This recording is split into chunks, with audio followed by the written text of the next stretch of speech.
més que podem rebre de vosaltres input, podem encara millorar-la, repensar-la, sobretot per... El seminario l'hem pensat proprio per confrontar experiències que hem fet de valorització de l'arquitectura amb tecnologies digitals en l'àmbit de la universitat, confrontar-la amb els parers i les idees de tècnics, arquitectes, que ens poden explicar què pensen sobre aquesta valorització mitjançant les tecnologies digitals i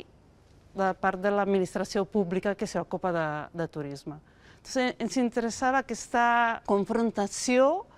també per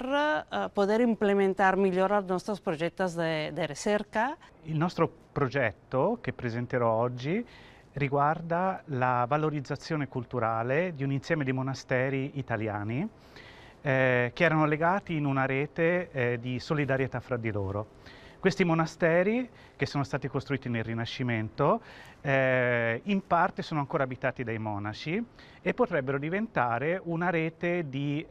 turistica a servizio dei turisti che visitano l'Italia. Gian Mario té una grande esperienza, fa anys que treballa justamente in valorizzazione dell'architettura digitals, ha treballat a Venezia, ha treballat in altri progetti sobre aquest tema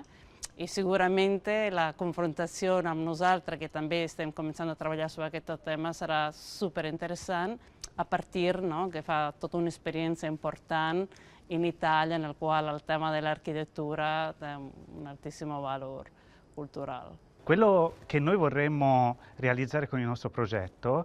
è un esempio di valorizzazione turistica per città anche piccole ma molto ricche di opere d'arte e di architettura come Girona e riconnettere tutto in un paesaggio mediterraneo che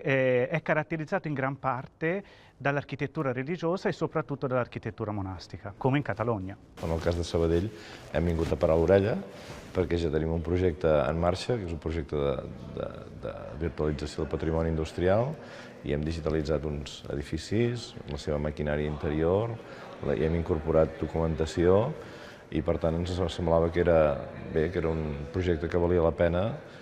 ja que l'estem desenvolupant en aquest moment, doncs de venir a estar una mica al cas de què és el que s'està coent en altres llocs.